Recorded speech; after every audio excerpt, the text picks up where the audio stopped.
ବୈଦିକ ଜ୍ୟୋତିଷ ଶାସ୍ତ୍ରରେ ପ୍ରତ୍ୟେକ ଗ୍ରହ ଏକ ନିର୍ଦ୍ଦିଷ୍ଟ ସମୟରେ ରାଶି ପରିବର୍ତ୍ତନ କରିଥାନ୍ତି। ଏହି କ୍ରମରେ ସୁଖ ସମୃଦ୍ଧି ସୌଭାଗ୍ୟ ଓ ବୈବାହିକ ଜୀବନ ଓ ଜ୍ଞାନର କାରକ ଦେବଗୁରୁ ବୃହସ୍ପତି 2026 ଜୁନ୍ 2 ତାରିଖରେ କର୍କଟ ରାଶିରେ ପ୍ରବେଶ କରିବାକୁ ଥିବାବେଳେ ଦ୍ୱିତୀୟ ଥର ବୃହସ୍ପତି ଅକ୍ଟୋବର 31ରେ ସିଂହ ରାଶିକୁ ଚଳନ କରିବେ। ବୃହସ୍ପତିଙ୍କ ଏହି ଚଳନ କିଛି ରାଶିଙ୍କ ଭାଗ୍ୟ ଚମକାଇବାକୁ ଯାଉଛି। ଯଦି ଜାତକରେ ବୃହସ୍ପତିଙ୍କ ସ୍ଥିତି ମଜବୁତ ଥାଏ ତେବେ ବ୍ୟକ୍ତି ଜୀବନରେ ଅପାର ଧନ ଐଶ୍ୱର୍ଯ୍ୟର ଅଧିକାରୀ ହୋଇଥାଏ। ତେବେ ଆସନ୍ତୁ ଜାଣିବା କେଉଁ ରାଶିଙ୍କ ଭାଗ୍ୟ ଚମକିବାକୁ ଯାଉଛି। ପ୍ରଥମ ରାଶି ମେଷ ରାଶି। ବୃହସ୍ପତିଙ୍କ ରାଶି ପରିବର୍ତ୍ତନ ଏହି ରାଶିଙ୍କ ଭାଗ୍ୟ ଉଜ୍ଜଳ କରିବ। ପୁରୁଣା ବିନିଯୋଗରୁ ଲାଭ ପାଇବେ। ବ୍ୟବସାୟରେ ଲାଗି ରହିଥିବା ମାନ୍ଦା ଅବସ୍ଥା ସୁଧାର ଆସିବ। ଆଣିଥିବା ଧାର କର୍ଜ ଟଙ୍କାକୁ ସୁଝିବାରେ ସଫଳ ହେବେ। ଆର୍ଥିକ ସ୍ଥିତିରେ ସୁଧାର ଆସିବ।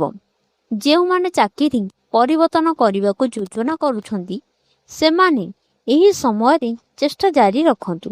ସଫଳତା ପାଇବେ ଏବଂ ଭଲ ପ୍ୟାକେଜ ମଧ୍ୟ ମିଳିବ। ନୂଆ ଘର କିଣିବାର ସ୍ୱପ୍ନ ସାକାର ହେବ। ଦେହ ମନ ଭଲ ରହିବ। ପରବର୍ତ୍ତୀ ରାଶି ମିଥୁନ ରାଶି। ବୃହସ୍ପତିଙ୍କ ଚଳନ ଏହି ରାଶି ପାଇଁ ଲାଭଦାୟକ ପ୍ରମାଣିତ ହେବ। ଚାକିରିଆକୁ ପଦୋନ୍ନତି ମିଳିବ। ଏହି ସମୟରେ ପ୍ରତ୍ୟେକ କାର୍ଯ୍ୟ କରିବା ପାଇଁ ଆତ୍ମବିଶ୍ୱାସ ବୃଦ୍ଧି ପାଇବ।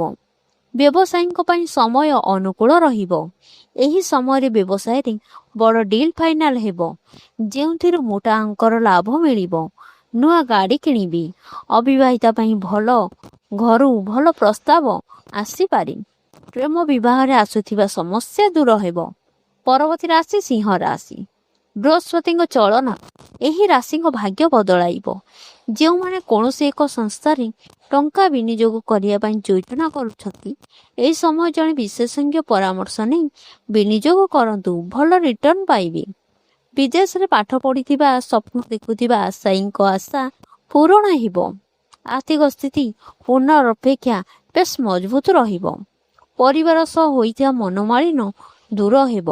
ନିଜ ସାଥୀଙ୍କ ସହ ଦୂରଯାତ୍ରା କରିବା ସହ ସରକାରୀଙ୍କ ଚାକିରି ପାଇଁ ପ୍ରସ୍ତୁତ ହେଉଥିବା ଆଶାୟୀଙ୍କ ଆଶା ପୂରଣ ହେବ। ପିତାମାତାଙ୍କ ସ୍ୱାସ୍ଥ୍ୟ ଭଲ ରହିବ। ଧନୁ ରାଶି। ବୃହସ୍ପତିଙ୍କ ଚଳନ ଏହି ରାଶିଙ୍କ ପାଇଁ ବେଶ ଫଳଦାୟକ ପ୍ରମାଣିତ ହେବ। ନୂତନ ବ୍ୟବସାୟ ଆରମ୍ଭ କରିବା ପାଇଁ ସମୟ ଅନୁକୂଳ ରହିବ। ଲଟେରୀରୁ ଲାଭବାନ ହେବେ। ଚାକିରିଆଙ୍କୁ ପ୍ରମୋସନ ମିଳିବା ସହ ଦରମାର ବୃଦ୍ଧି ଘଟିବ। ଘରେ କୌଣସି ପ୍ରକାର ଶୁଭ ଘଟଣା ଘଟିବ। ନିଜ ସନ୍ତାନ ମାନଙ୍କ ଠାରୁ କୌଣସି ପ୍ରକାର ଶୁଭ ଖବର ଶୁଣିବାକୁ ମିଳିପାରେ। ସ୍ୱାସ୍ଥ୍ୟ ଭଲ ରହିବ। ପତ୍ନୀଙ୍କ ସ୍ୱାସ୍ଥ୍ୟ ଭଲ ରହିବ।